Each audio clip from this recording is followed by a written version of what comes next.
Thank you very much for joining us. I am Ehiozuwa. Well, our guest today is Honorable Ehiozuwa Johnson Agbonaima, popularly known as EJ among his peers. On that account, I say a fine morning to you, EJ. Not that I'm saying that we are peers, or no, you're Oga, and I'm saluting your republic. Thank you very much. And you're also Oga of the world, of the media. Well, your beloved the Edo State, the elections are coming up. We'll touch on quite a number of places because for those that don't even remember, you're a frequent guest on our program. You're a former member of the House of Representatives. You've been a federal commissioner, Code of Conduct Bureau, and you've also lived in the U.S., in fact, you hold dual citizenship. That's how close you are to the U.S. So you're keeping an eye on things. And indeed, we shall be touching on the upcoming elections there, a la Kamala Harris and Donald Trump and some of the shenanigans. But let's start from home, your beloved Edo State. Yeah, charity is at home. Thank you. Indeed. Parties are gearing up. Well, give me your overview, your read of the state of preparedness in there. As you know, the front runners, APC, PDP.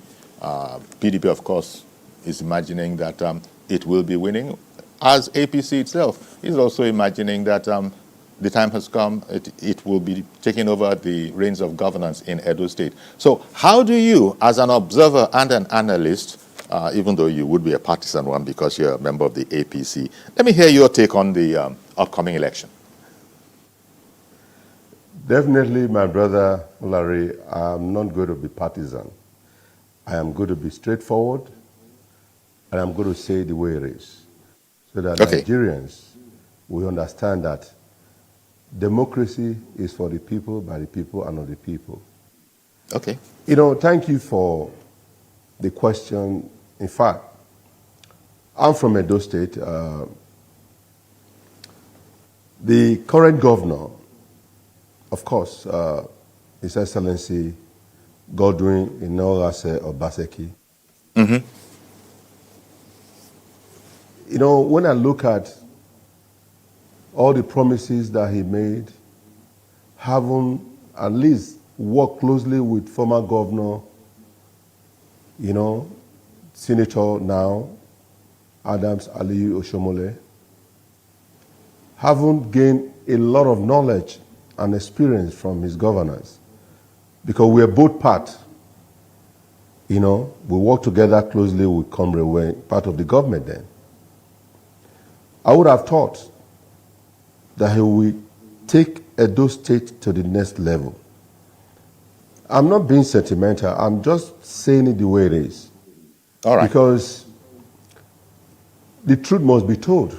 That is the only way that we can be set free from all these shenanigans of try to blackmail people, telling people fake things that is not on ground, making noise, and at the end of the day, the people of Edo State, as of today, are suffering because of bad leadership.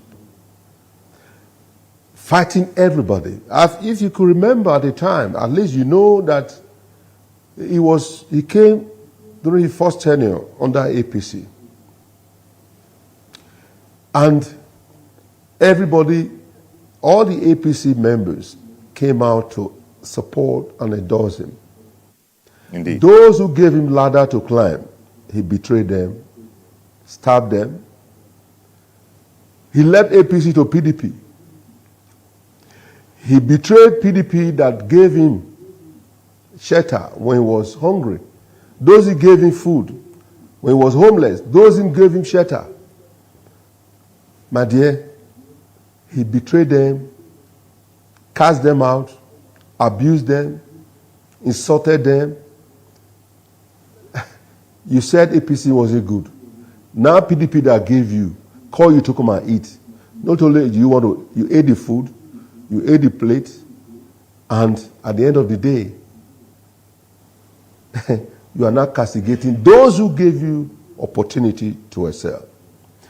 To me, a serial betrayer always remains a betrayer. In Bili language, we call it Ogbomayese. So, if you go to Edo State today, as a professional journalist that you are, I want you to go to Edo State to take holistic view of what is on ground, not what you hear.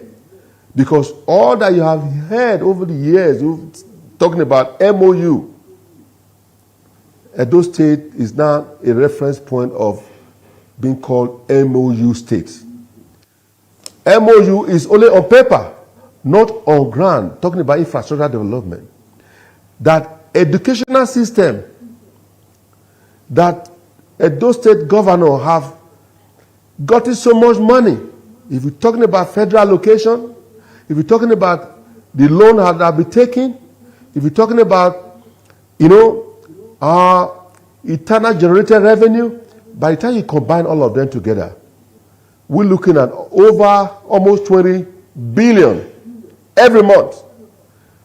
We took $75 million on, that is a subed, in order to uplift the educational system.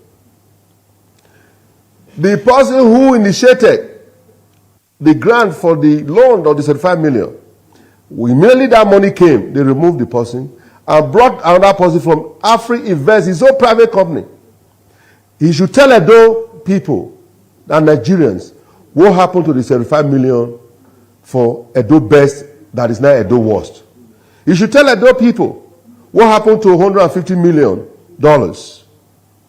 meant for the flood and erosion control. He should tell Edo people that over 600 billion, Edo is indebted to over 600 billion as of today. He should tell Edo people what he did with it. Edo State that have gotten so much money compared to other states that have gotten little. They have flyover, they have bridges. There is no good road in Edo as of today. When it rains in Edo, it is either River Obaseki or River Aswan. The rural area have been abandoned. As of today, many schools in my local government or my constituency, I represented a Guanipoboka Federal Constituency. Some of the schools, no roof, no chairs. Children are still sitting on the floor. Come on. This is an aberration. This is appalling, disheartening, unacceptable. And no one in the right frame of mind should support somebody that have betrayed. He came. He said, look, the artifacts that have been stolen from the Benin Kingdom for over the years, since 1897, by the grace of God, our Oba, Eware II, was able to articulate himself, making sure that all these artifacts were returned back with all his effort. He worked so hard. He had been doing this ever since, even when he was an ambassador then. Now he was not the Alba or our Oba Benin. He went ahead to make sure that all these artifacts were returned. With the support of the former president, President Buhari, it was gazetted, all the artifacts must return to the original owner. And they were all returned to the Oba, to the palace. And the governor's eyes was there. He was building a museum. What was he trying to keep in that museum? After he had collected millions of dollars with deceit and mischievous way, going outside the country to go outside the world to go and look for funding for the museum. That since they are bringing this artifact back to the Benin Kingdom, he wanted to reloot the looted artifact. And he started fighting our Honorable EJ,